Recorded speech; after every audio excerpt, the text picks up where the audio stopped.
Assalamualaikum warahmatullahi wabarakatuh. Salam sejahtera untuk kita semua. Puji syukur kita panjatkan kehadirat Allah Subhanahu wa Ta'ala atas berkat dan karunia-Nya, yang mana hingga pada saat ini kita masih diberikan kesehatan dan kesempatan untuk melakukan pembelajaran secara virtual ini. Sebelumnya kami mengucapkan terima kasih kepada dosen pengampu, yaitu Ibu Dr. Sulistiana SPD MPD, yang telah memberikan kesempatan kepada kelompok kami untuk menyampaikan hasil diskusi kami. Kami dari kelompok 2 yang terdiri dari Alivia Cindy Azahri, Ira Puspita Asri, Jessica Medina, dan Rizky akan menyampaikan materi tentang hakikat pendidikan dan pembelajaran. Jadi, saya akan menjelaskan tentang landasan pendidikan. Dalam pengembangan pendidikan diperlukan landasan-landasan yang kokoh dan dapat dipertanggungjawabkan baik secara ilmiah, teknologi, maupun etik religius. Salah satu problema pendidikan dalam pengembangan adalah foundational problem. Istilah ini diartikan sebagai alas, landasan sebagai dasar ataupun tumpuan. Pondasi sebagai alas atau pijakan berdirinya sesuatu hal memiliki dua sifat, ada yang bersifat material dan ada yang bersifat konseptual. Beberapa landasan pendidikan antara lain: yang pertama, landasan filosofis. Filsafat pendidikan nasional Indonesia berakar pada nilai-nilai budaya yang terkandung pada Pancasila. Dua hal yang dipertimbangkan dalam menentukan landasan filosofis dalam pendidikan nasional Indonesia.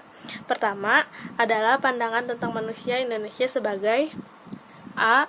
Makhluk Tuhan yang Maha Esa dengan segala fitrahnya. B. Makhluk individu dengan segala hak dan kewajibannya. C. Makhluk sosial dengan segala tanggung jawab hidup di dalam masyarakat yang pluralistik baik dari segi lingkungan sosial budaya, lingkungan hidup, dan segi kemajuan negara kesatuan Republik Indonesia di tengah-tengah masyarakat global yang senantiasa berkembang dengan segala tantangannya. Kedua, pendidikan nasional dipandang sebagai peranata sosial yang selalu berinteraksi dengan kelembagaan sosial lain dalam masyarakat. Landasan filosofis Pancasila dalam sistem pendidikan nasional. Kedua, pendidikan nasional dipandang sebagai peranata sosial yang selalu berinteraksi dengan kelembagaan sosial lain dalam masyarakat. Landasan filosofis Pancasila dalam sistem pendidikan menempatkan peserta didik sebagai makhluk yang khas dengan segala fitrahnya dan tugasnya menjadi agen pembangunan yang berharkat dan bermartabat. Yang kedua, ada landasan sosiologi. Kegiatan pendidikan merupakan suatu proses interaksi antara dua individu, bahkan dua generasi, yang memungkinkan dari generasi ke generasi berikutnya mengembangkan diri searah dengan perkembangan dan kemajuan masyarakat pada zamannya. Apabila perencanaan pendidikan yang melibatkan masyarakat bisa tercapai, maka patologi sosial setidaknya terkurangi dan hasrat masyarakat untuk belajar semakin meningkat. Yang landasan selanjutnya adalah landasan kultural. Pendidikan selalu terkait dengan manusia, sedangkan setiap manusia selalu menjadi anggota masyarakat dan pendukung kebudayaan tertentu. Kebudayaan dan pendidikan mempunyai hubungan timbal balik. Kebudayaan dapat diwariskan dengan jalan meneruskan kepada generasi penerus melalui pendidikan. Sebaliknya, pelaksana pendidikan ikut ditentukan oleh kebudayaan masyarakat di mana proses pendidikan berlangsung. Yang keempat, ada landasan psikologis. Landasan psikologis pendidikan selalu melibatkan aspek kejiwaan manusia, sehingga psikologis merupakan salah satu landasan yang penting dalam pendidikan. Memahami peserta didik dari aspek psikologis merupakan salah satu faktor keberhasilan pendidikan. Yang kelima, ada landasan ilmiah dan teknologi. Pendidikan serta ilmu pengetahuan dan teknologi mempunyai kaitan yang erat. Seperti diketahui, iptek menjadi isi kajian di dalam pendidikan. Dengan kata lain, pendidikan berperan sangat penting dalam pewarisan dan pengembangan iptek. Yang keenam, ada landasan yuridis. Sebagai penyelenggaraan pendidikan nasional yang utama, perlu pelaksanaannya berdasarkan undang-undang. Landasan yuridis bukan semata-mata landasan bagi penyelenggara pendidikan, namun sekaligus dijadikan alat untuk mengatur sehingga tidak terjadi penyimpangan dalam penyelenggaraan pendidikan. Maka landasan yuridis tersebut dikenakan sanksi. Assalamualaikum warahmatullahi wabarakatuh. Perkenalkan, saya Rizky. Saya ingin menjelaskan tentang asas-asas pendidikan. Asas pendidikan merupakan tumpuan cara berpikir yang memberikan corak terhadap pendidikan. 1. Asas semesta menyeluruh dan terpadu. Semesta maksudnya pendidikan dilaksanakan secara terbuka bagi seluruh rakyat Indonesia. Menyeluruh maksudnya pendidikan harus mencakup semua jenis jenjang pendidikan. Dan terpadu artinya pendidikan tidak dapat dipisahkan dari keseluruhan pembangunan bangsa. 2. Asas pendidikan seumur hidup. Asas sepanjang hayat atau lifelong learning merupakan sudut pandang dari sisi lain terhadap pendidikan seumur hidup atau lifelong education. Kurikulum yang dapat merancang dapat diimplementasikan dengan memperhatikan dua dimensi, yaitu satu dimensi vertikal dari kurikulum sekolah dan dimensi horizontal dari kurikulum. Sekian dari saya, terima kasih. 3. Asas manfaat, yang berarti pendidikan harus meningkatkan kemanfaatannya bagi masa depan peserta didik, bagi masyarakat, bangsa, negara, dan agama. Sementara itu, asas adil dan merata maksudnya bahwa penyelenggaraan pendidikan harus dapat dinikmati oleh seluruh lapisan masyarakat sesuai kemampuan dan kebutuhannya. 4. Asas Tutwuri Handayani.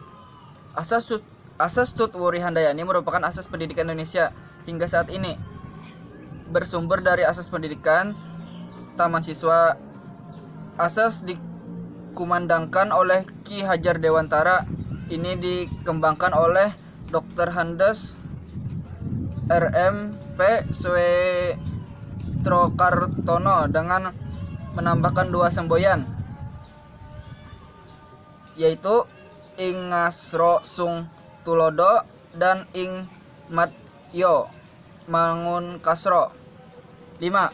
Asas kemandirian dalam belajar. Baik Tutwuri Handayani maupun belajar sepanjang hayat secara langsung erat kaitannya dengan asas kemandirian dalam belajar. 6. Alam takambang jadi guru. Asas ini diambil dari falsafah pendidikan yang digunakan di Minangkabau. Alam takambang jadi guru diambil dari bahasa Minang yang kalau diindonesiakan menjadi alam terkembang menjadi guru. Sekian dari saya, terima kasih. Hubungan pendidikan dengan proses belajar dan proses pembelajaran. Nah, jadi tuh pendidikan adalah usaha sadar dan terencana untuk mewujudkan suasana belajar dan proses pembelajaran agar secara aktif mengembangkan potensi dirinya. Nah, pengertian pembelajaran adalah proses interaksi antara peserta didik dengan pendidik dan sumber belajar pada suatu lingkungan belajar. Jadi dengan kata lain itu, pembelajaran adalah proses untuk membantu peserta didik agar dapat belajar dengan baik. Nah, pembelajaran merupakan suatu proses yang ditandai dengan adanya perubahan pada diri seseorang. Perubahan sebagai hasil proses belajar dapat ditunjukkan dalam berbagai bentuk seperti perubahan pengetahuannya, pemahamannya, presentasi belajar, dan tingkah lakunya. Kemudian hubungan antara pendidikan dengan pengajar atau mengajar, pelatih atau melatih, pembimbing atau pembimbing, dan pembina atau membina. Nah, mendidik adalah membentuk manusia untuk menempati tempatnya adalah dalam susunan masyarakat serta berperilaku secara proporsional. mendidik itu sama dengan pengertiannya bahwa pendidik harus mampu menyampaikan setiap ilmu dengan ilmu yang lain dalam suatu susunan yang teratur dan sistematik, dan penyampaiannya sesuai dengan susunan kemampuan kompetensi. Mendidik atau pedagogi adalah ilmu atau teori yang sistematis tentang pendidikan yang sebenarnya bagi anak atau untuk anak sampai ia mencapai kedewasaan. Pengertian mengajar dapat diartikan sebagai pemberian bahan ajar dalam bentuk ilmu pengetahuan. Prosesnya dapat dilakukan dengan pemberian contoh kepada siswa atau memperhatikan keterampilan tertentu atau menerapkan konsep yang dia berikan kepada siswa agar menjadi kecakapan yang dapat digunakan dalam kehidupan sehari-hari.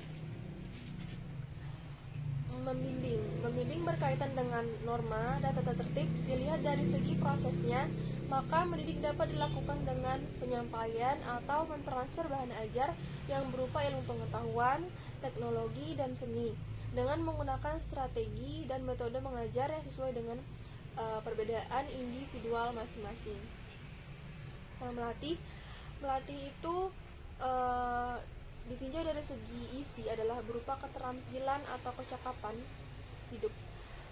Bila ditinjau dari prosesnya, maka melatih dilakukan dengan menjadi contoh dan teladan dalam hal moral dan kepribadian. Sedangkan bila ditinjau dari strategi dan metode yang dapat digunakan, yaitu melalui praktik kerja, stimulasi, dan magang. Nah, dari materi yang telah disampaikan oleh teman-teman saya tadi, dapat ditarik kesimpulan, yaitu landasan pendidikan atau foundational problems. Istilah ini diartikan sebagai alas, landasan sebagai dasar atau tumpuan, pondasi sebagai alas atau pijakan berdirinya sesuatu hal memiliki dua sifat, ada yang bersifat material dan ada yang bersifat konseptual. Asas pendidikan merupakan tumpuan cara berpikir yang memberikan corak terhadap pendidikan. Dengan demikian, dapat dikatakan bahwa pendidikan lebih memfokuskan perhatian kepada cara penyelenggaraan pendidikan yang dilandasi oleh pemikiran-pemikiran tentang bagaimana layaknya pendidikan diselenggarakan. Pendidikan adalah usaha sadar dan terencana. Pendidikan adalah usaha sadar dan terencana untuk mewujudkan suasana belajar dan proses pembelajaran agar secara aktif mengembangkan potensi dirinya. Pembelajaran adalah proses interaksi antara peserta didik dengan pendidik dan sumber belajar pada suatu lingkungan belajar. Pembelajaran merupakan bantuan yang diberikan pendidik agar dapat terjadi proses perolehan ilmu dan pengetahuan. Mendidik bobotnya adalah pembentukan sikap, mental, atau kepribadian bagi anak didik. Sedangkan mengajar bobotnya adalah penguasaan pengetahuan, keterampilan, dan keahlian tertentu yang berlangsung bagi semua manusia pada semua usia.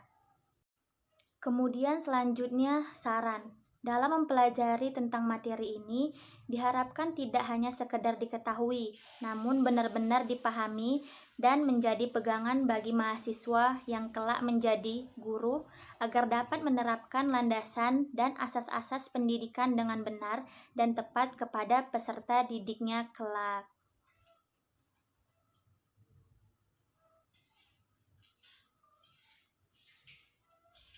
Baik, sekian presentasi dari kelompok kami. Jika terdapat kesalahan pengucapan atau penulisan di dalam PPT, saya mengucapkan mohon maaf sebesar-besarnya, dan atas perhatian teman-teman semuanya saya ucapkan terima kasih.